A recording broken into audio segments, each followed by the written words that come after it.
আমি, সৌভিক, সম্রাট আর আবির আমরা ৪ বন্ধু কৃষি বিদ্যালয় থেকে স্নাতক শেষ করে আমাদের গ্রামে গিয়ে হাঁস, মুরগি পালন, গরুর খামার, মাছের চাষ এবং পাশাপাশি বিভিন্ন ধরনের ফসলের চাষ করা শুরু করি। আমাদের সমস্ত চাষবাস হয় আধুনিক প্রযুক্তির মাধ্যমে। সব খরচপাতি করেও অনেক টাকা থাকে। মামা আমাদের গ্রামের শেষ প্রান্তে একটা বড় জমি লিজ নিয়ে কিছু অংশে ফুল আর বাকি অংশে মাছ চাষ শুরু করি। আমাদের জমির পাশেই ছিল শ্মশান। আমাদের জমির পাশে তেমন কেউ যেত না। কিন্তু গ্রামের কিছু লোক আছে যারা যে কোনোভাবেই হোক মাছ চুরি করবেই। তো আমরা ভাবলাম যে পাহারা বসাবো। আমাদের সাথে অনেক লোক কাজ করে। তাদের সবাইকে বলছি কিন্তু কেউ রাজি না। অগত্যা আমরা ৪ বন্ধু দুইজন করে পাহারা দেওয়া শুরু করলাম। বেশ উঁচু করে একটা ঘর বানানো হয়েছে সামনে। বেশ কিছু জায়গায় বারান্দার মতো করে তারপর ঘর বানানো হয়েছে, যাতে খোলা জায়গায় দাঁড়িয়ে পুরো এলাকা নজর রাখা যায়।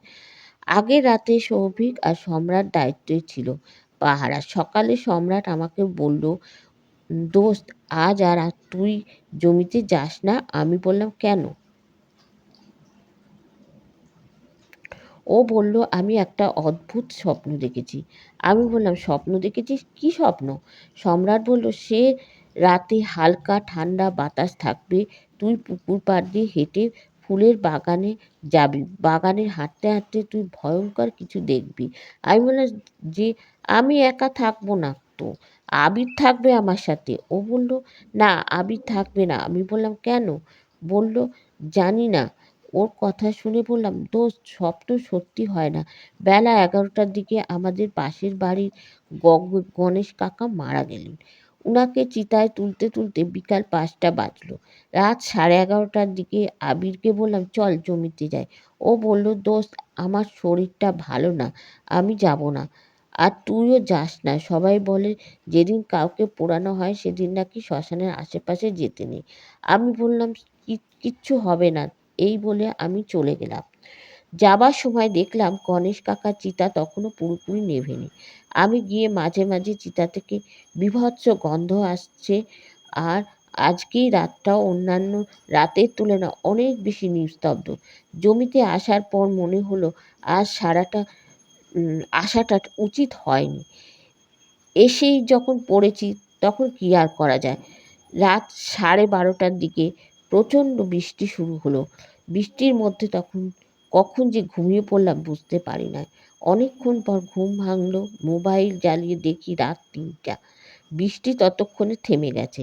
বাইরে হালকা ঠান্ডা বাতাস বইছে। কী মনে করে আমি ঘর থেকে বের হয়ে বাগানের দিকে যাচ্ছি, হঠাৎ গণেশ কাকার চিতার উপর নজর পড়ল। দেখলাম চিতা বৃষ্টির পানিতে ধুয়ে গেছে আর সেই জায়গায় অদ্ভুত কিছু একটা বসে আছে।